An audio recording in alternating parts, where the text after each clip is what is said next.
just looking for that sweet salvation, a one-piece heart that you just can't hurt. I'm just looking to go to heaven. I'm just looking for a good... Hi there, this is Billy Earl, and we're on Eastern Shore Politics. We are thrilled this morning to have another candidate here with us, Mr. Ivory Smith from Pittsville. Ivory, thank you so much for coming in. Thank you. It's good to have you. Thank you. Good to be here. It's 2018. Yes. A lot of things are going on.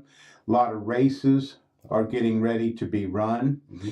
Tell me about your race and tell me why it is that you're running. Well, thanks for first of all for being here. It's a pleasure. Reason why I'm getting into this race is I've always been a staunch Democrat, Mm-hmm. and I was in the Worcester County Democrat Central Committee for 2 terms, representing Ocean City, and that's where I got my first feel of wanting to be in politics. But more or less, I see what's going around today, especially some things that's happening right here on the shore that I feel that I can be a good start candidate for trying to make a change for this area. So that's the reason why I'm getting in, and this is a passion that I have is being in politics.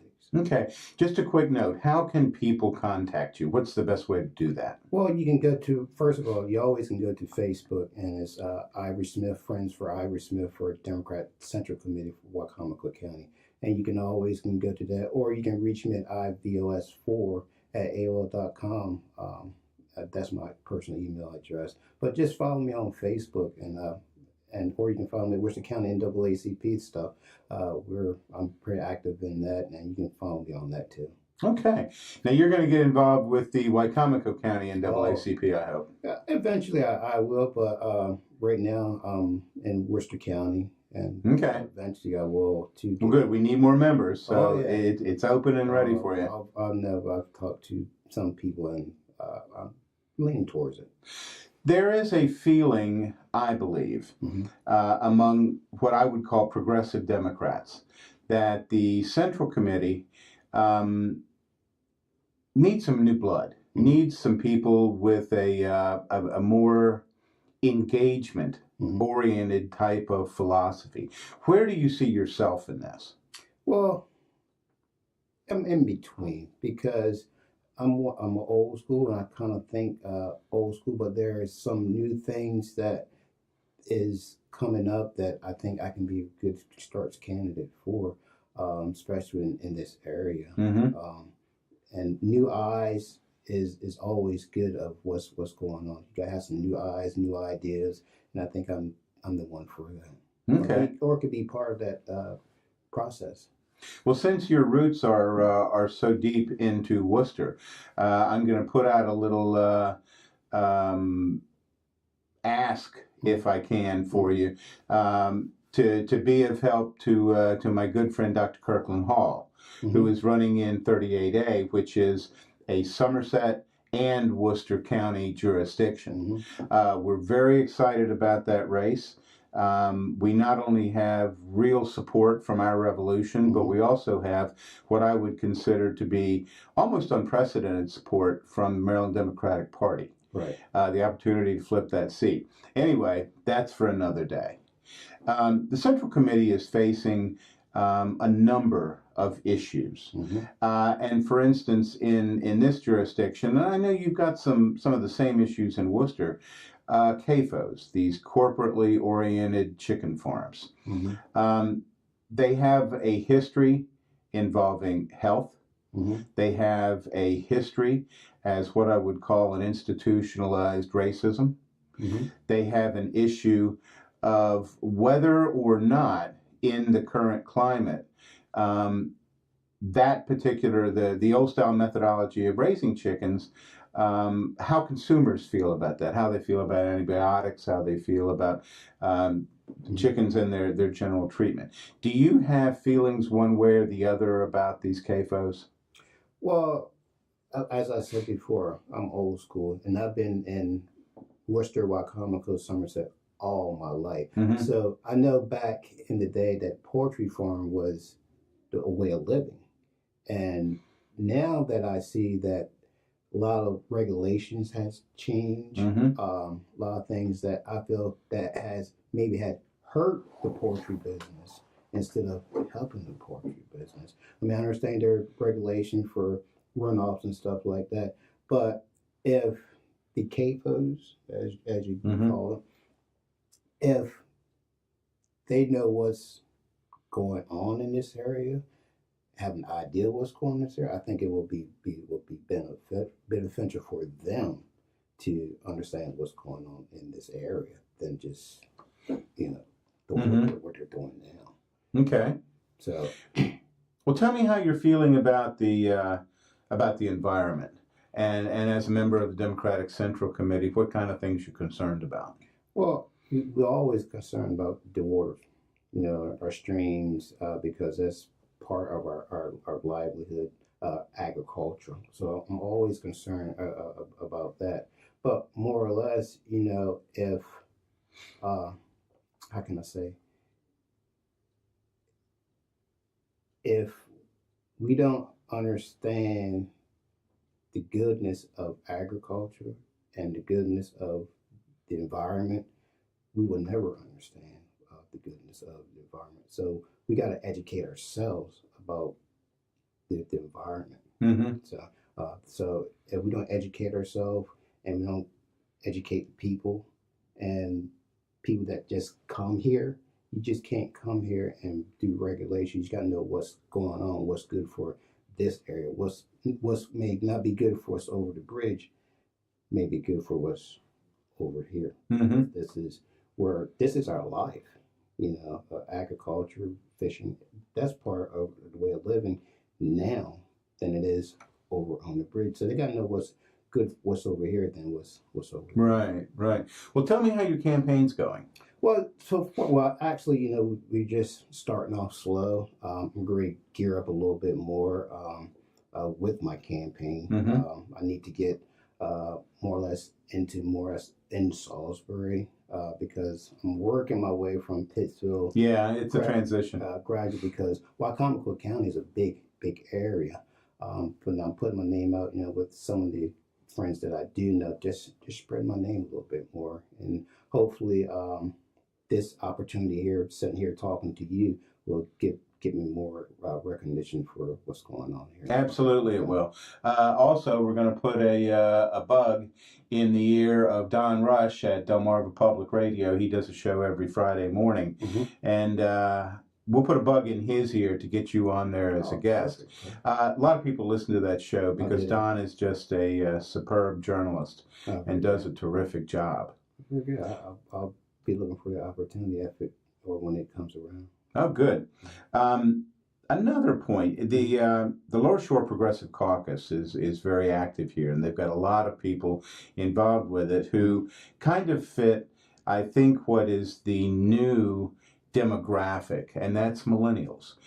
People who are interested in politics and people who are more than willing to canvass, more than willing to phone bank, Mm-hmm. are totally engaged in this process. And I think a lot of it is because they feel that they've been let down by people of my generation on issues like guns. Right. They've been let down on issues like the environment. And to some degree, they're a little befuddled as to our federal government and the way that this 2016 election turned out, Mm-hmm. and just why. Now, I know that they recognize that there was turnout problem in 2016 was the major reason we are why we are. But we're finding that the engagement on the part of progressive groups and democratic groups Mm-hmm. to get people registered and get people out to vote is probably, from a planning viewpoint, at an all-time high. Now, the metal will meet the road once we actually see what actually gets done to do that. But that's a long and arduous process because canvassing, for those who haven't done it, is hard. Oh, yeah. It's not only physically hard, but there is there's an art to it of meeting somebody for the very first time Mm-hmm. and talking to them about things that have affected them their whole life. So one of the things as a candidate that you may want to consider is looking at the Lower Shore Progressive Caucus and looking at their blue team, which is a group of people that are running as progressives. You may want to look at that as something and see if that is a nice fit for you. Another element here, of course, down here we've got the university, and certainly in certain races, UMES is going to be involved in Kirkland's race, for instance. Yeah. So there's a lot of young people that are here that have not historically thought of themselves as voters. What do you have to say to them? Vote. If you're not a voter, vote. Mm-hmm. This is the only time, only opportunity that you probably could really voice your opinion on something that can affect you. Vote. Yeah. I mean, vote. And I understand the Lower Shore Progressive is a bunch of young, aspiring young gentlemen. I had opportunity meeting a couple of them when they endorsed it, Been Jealous. Oh, So yeah. I had the opportunity meeting a couple of them, and we conversate. I think with Jared. Yeah. We met a couple of times, and young gentleman, smart, young. He's he's got an opportunity of doing something in the future. There's a bunch of kids in this that are really smart, although there are some old farts like me. Yeah, well, sometimes, I can remember former NAACP president said sometimes we have to let the young generation come up and the old generation step aside because there's new things coming up that the older generation cannot handle. And it's because we're not know how long that we're gonna, as the old generation is gonna be around here. So we got to leave something for the young generation, and they can carry us. Yeah. So I think that young progressive group is up and coming. Well, we're reaching out to Ben Jealous, who I am a supporter of, as well as Nina Turner, for an event down at the University of Maryland Eastern Shore, which is going to be a nonpartisan voter registration event. So there will be people down there speaking about the value in becoming involved in politics, the value of using your voice to frame the issue, and then the actual value of actually going out and voting and what it means, and whether it's a convenience / inconvenience, or is it really the obligation that every citizen of the country has is to be involved in that? And I think with the, as you were saying about how the young generation feel that the older generation has let them down. But the young generation got to realize there is some politics and politics, and we just seen that in 2016 that our friends and some of people have been tricked, and now they see that we've been tricked. They want to do something. They want to do something about it. But starting for right now, from this day forward, they're gonna have to be more involved, because I look back, with the NAACP and the Civil Rights Movement, I seen how that African Americans had progressed just by being elected. And we've seen that with number 44, President Obama, that whatever we put our mind to, we can do it. So the young generation have to realize you got to put your mind to it, and you can do it. No matter what it is, you can do it. Yeah, it's a game of perseverance. Yeah, it's being involved today and tomorrow and the next day, and continuing the struggle. I was fortunate enough over the weekend to have a real good look at a series of pictures that James Yamakawa had taken at the new Justice Center that's just opened up down in Alabama. And the purpose of that, just to raise the issue that you constantly hear people who are opposed to it say, well, you can't change history. You can't change history, but in many ways, what we know about history has been changed. The narrative is not the way that it really worked. There's no real explanation, for instance, why a James Winder should have a sign in this particular place for a guy who, and let's be frank, was a traitor and was a war criminal.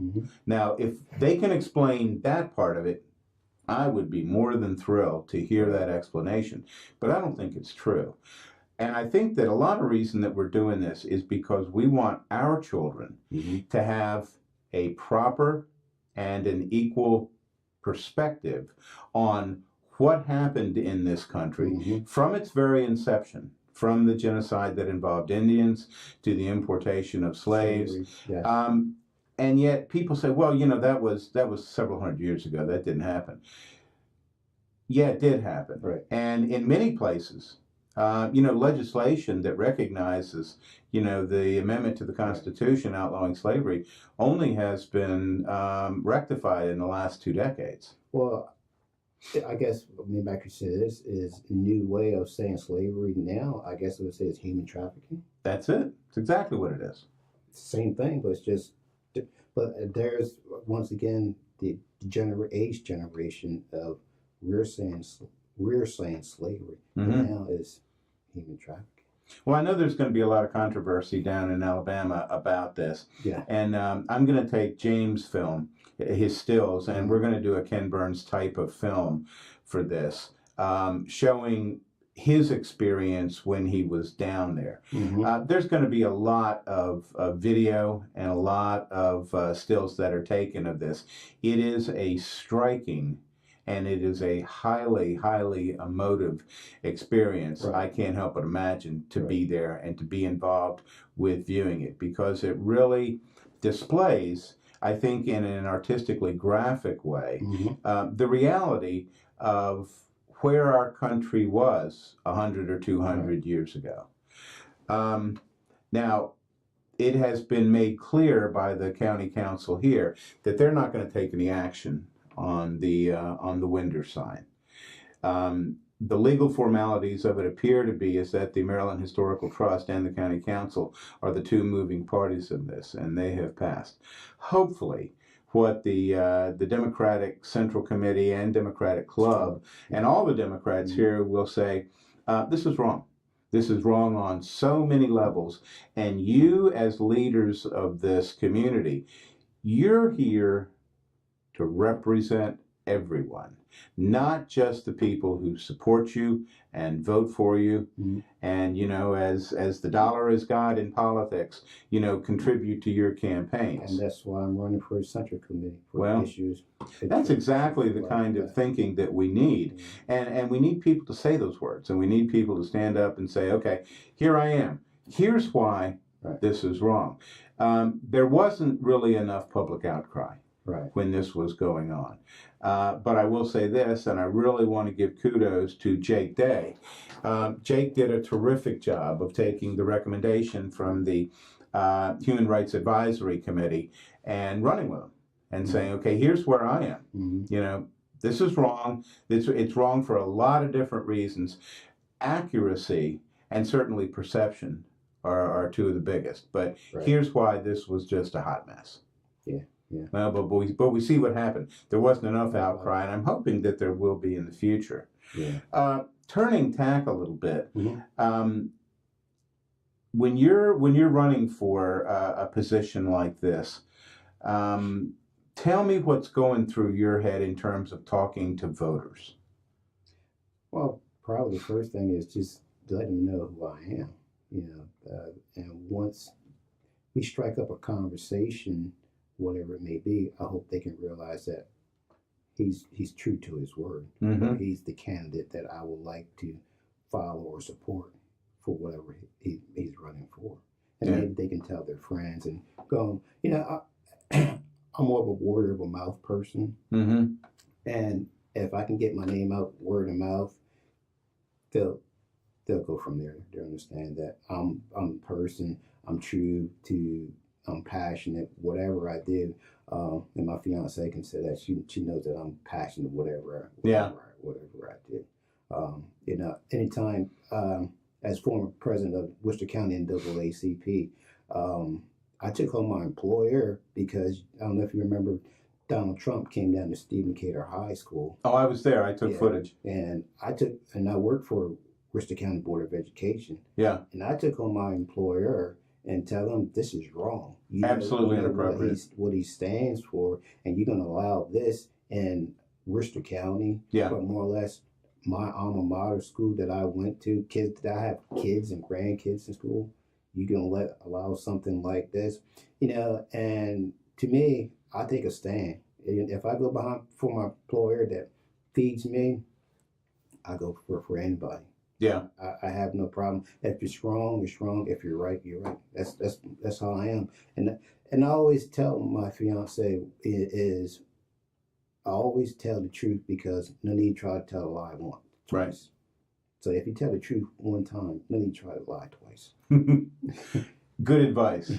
Yeah, that was a very interesting event. I was there, and of course there was a whole series of pickup trucks with guns and racks on the left-hand side as you approach the school. Yes. And the stars and bars were everywhere, which was an interesting commentary on this, because I don't know that in Worcester County, I don't know that in Wycomico County, that it is a commonly held belief that the Confederate flag is by and large a flag of treason. It is a flag of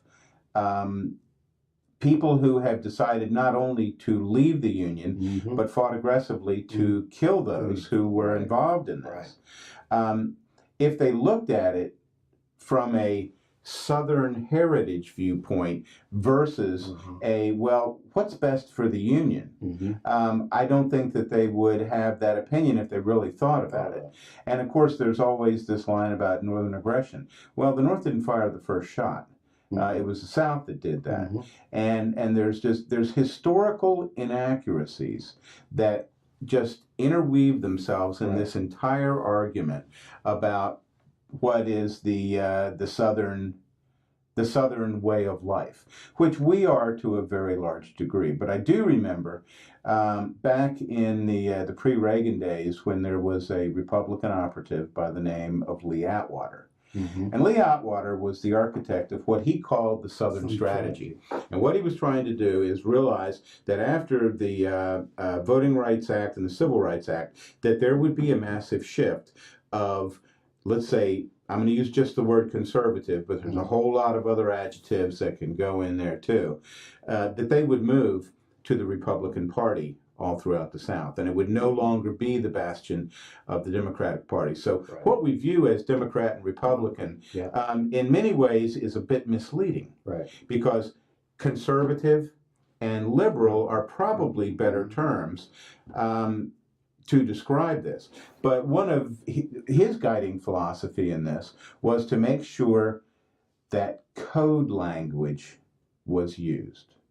Code language meaning that he didn't want to use the historical language that that the racist community relied on. They wanted to use words that were softened and words that had perhaps in some people's mind a different context.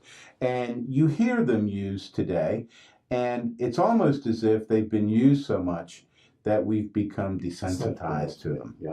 And it's a shame, because what it does, it takes the emphasis off what they're really trying to say. And this president is a prime example of this, not only in his commentary about white supremacy and what happened in Charlottesville, but actually things that are a little bit closer to his home base, and that's obstruction of justice. And that is he keeps talking about collusion, which is not a legal charge at all. In fact, it has no meaning in the legal world. Well, it's obstruction or it's conspiracy. And if there's... as you say, he wants to make America great again. Is that how you make America great again? I think the word great and the word white are really the words that he's trying to interchange. That's what he's trying to do. And what you just said, I don't want to be the person that say that, well, he's a Democrat, he's a Republican. I'm a person for the people. You know what I mean? Just because I may vote Democrat, I may vote Republican, but I'm for the people. Because the people makes the United States, makes Wycomico County, makes Worcester County. It's the people. It's not the D's and the R's. You get the right D and the R in there that can benefit the people. That's what you want. And I may have a D, but I'm for the people. Okay. That's the main. Well, that's what Wicomico County really needs to move forward. Speaking of moving forward, there's a number of issues that I think people who follow politics are concerned about. One of them, for instance, is infrastructure. One of them, for instance, is education. The degree to which we systematically diminish the tools that educators have in order to and if there is a silver bullet, Josh Nordstrom said this beautifully yesterday, that if there is a silver bullet in our holster to solve the social ills of this world, it is education. But we seem to be wary of education. In fact, there was a poll that came out the other day, and it was primarily among voting Republicans that said that they felt that education could be a bad thing. Yeah, Karl Rove has said this many times, that the people that he wanted to talk to who were Republican, that education was not necessarily a good thing because it broadened their mind too much and it made them think too much about issues and made them think too much about what was credible and what wasn't. He did. But see, he's right, because the Republican message really is an anti-intellectual one. Yeah. Don't think too much. Just, trust us. Yeah. Just trust us. Where can you go wrong, right? What could possibly go wrong with that equation? Yeah. Where can you go wrong? Tell me about how you feel about education. I know you're a big supporter. Oh, yeah. Education is probably one of my top 5 things. Well, probably one of my top 2 things. Okay. That really is close to me. And it's always easy to educate than it is to incarcerate. So we equip our teachers with things that they need. We give our support staff a livable wage. And teach our kids not the test, but teach our kids what's going on today that's going to benefit them in the long run. That's where we got to do. But and I think with the Republicans, they see the numbers. They see how much it's going to cost. And we got to stop putting a number sign on our kids' education. Right. Let's teach our kids. Let's educate our kids, because those ones that's making those decisions now may not be here the next term to make that decision. So, and I give an example with Bennett High School. With the cafeteria. You spend all this money in building this school, but you can't build a decent cafeteria. Right. So right there is who's making those decisions there, more or less building the school. Because Salisbury is not going to do nothing but get bigger and bigger. Sure it is. And bigger, because if you look at SU, those kids are getting jobs and staying around here, and they're having families. So they're going to want a good, decent school system, decent schools to go to. So you got to think about the same ones for UMES. They're not going to live in Princess Anne. They're going to probably come to Salisbury because there's more work. And as I look at the infrastructure around in Wicomico County, they're making slow progress in their infrastructure, but it takes more or less dollars and cents to do that. And Jake Day, he's doing a wonderful job in Wicomico. Big fan. Oh, he's doing a wonderful job. So like Jake, and we put good people behind Jake and Jim Mathias, and hopefully we can get Kirkland Hall in there. I think we can do a wonderful job here on the shore. Yeah, a more progressive viewpoint towards how to manage. There was a story either yesterday or the day before on the National Public Radio website about how now in California, the average cost of incarceration is $75,000 a year. And it would certainly be nice if there was $75,000 a year going in to education. Per student. But, I think to really look where the theory of mass incarceration comes from, some of the really stunning information that came out of the Nixon tapes was that there was 2 groups that the president was absolutely in favor by instituting the war on drugs that he thought he could put in jail. And these were African Americans and hippies. and we could put them in jail and get them out of the voting cycle, not only for this cycle, but when they were released as felons, they wouldn't be able to vote. Yep. I think there's still a very strong part of that runs the way that we look at incarceration. Yeah.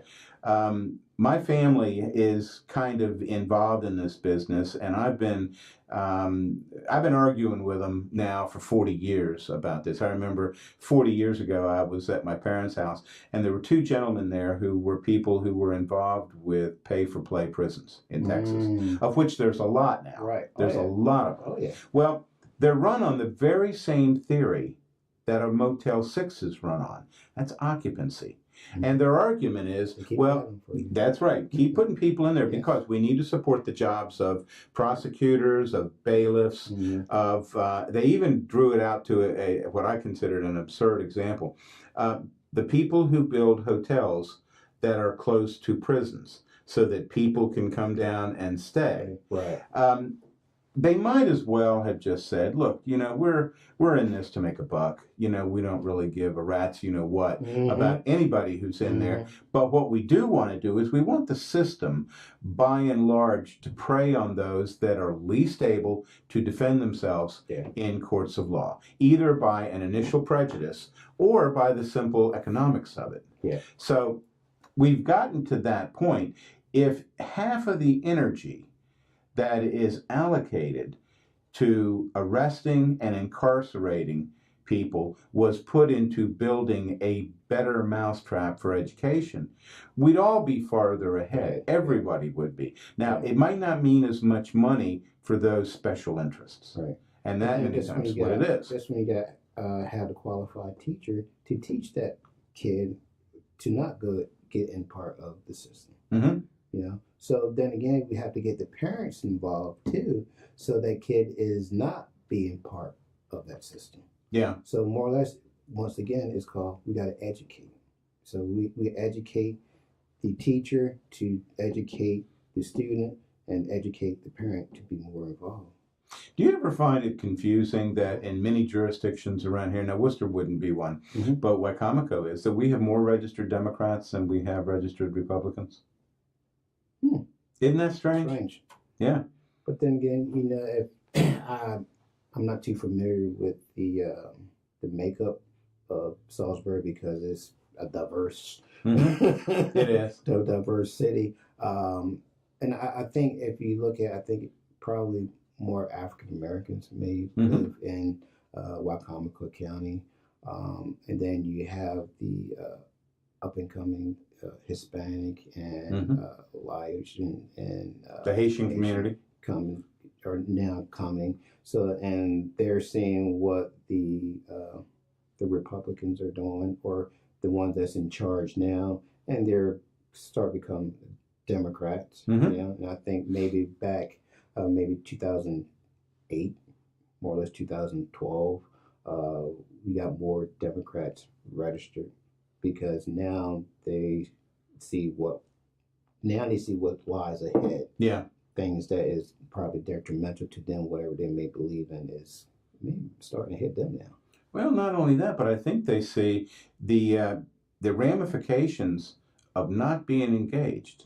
Now, let's be frank. Once you register, at a very minimum, you could get an absentee ballot. Yeah. And throw that in the hat. Right. But it is important that everybody, and especially the groups that historically have had low turnout, and in a lot of ways that's been young people. Yeah, and we got to tell them too is everything starts locally. We got to vote local. It's all local. You know what I mean? And so we can educate them and start local right in your city. Yeah. Things can happen, and by having local, see what Salisbury has. They got Jake Day. Yeah. So starting right there. Starting local, that's where all your politics start. So if you don't make a change on the local level, you want to vote on the other level, that's nothing. Okay. So you got to start on the local level. Well, Ivory, I want to thank you for coming by. I just want to make one more note for everybody. All right. And this is to see Ivory on Facebook. Go there. I want you to view it. Yeah. I want you to like it. I want you to learn about Ivory, but then I want you to volunteer or to donate to his campaign. So all of these things are part and parcel of what it means to be a real American, to be engaged in our political system and to do the things that you feel need to be done. Everybody's not the same. What Joe Blow thinks is right and what you think are right only gains significance if you are able to voice your opinion on this. Otherwise, it's just another fleeting thought. Anyway, this has been Billy Earl on Eastern Shore Politics with our special guest today, Ivory Smith. God bless y'all real good, in the words of Louis Goldstein. Bye-bye.